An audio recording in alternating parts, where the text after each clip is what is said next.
binigay ko na at wala na po yun sa akin. Ang sa akin lang naman, gusto ko malaman kung saan napunta yung incentives ko po na yun.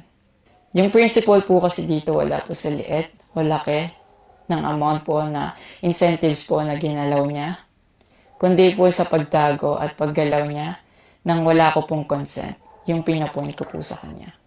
At yung about sa red flag daw po si Chloe na sinabi ng mama ko, hinusgahan niya po agad si Chloe sa pananamit at sa pag-akto po niya.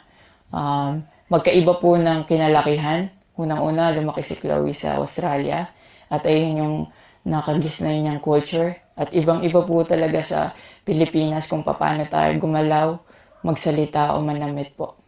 At yung about po sa yung mauubos po yung anak ko, nasabi po ng mama ko. Unang-una po si Chloe po may sarili po siyang income.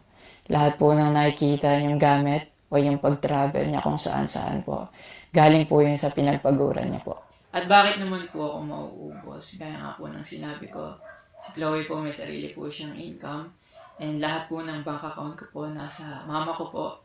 At may mga instances po talaga na si Chloe po yung sumasalo sa akin that time po. Bukod sa incentives po, nasa kanya din kasi yung bank account ko sa monthly allowances sa pag-gymnastics ko.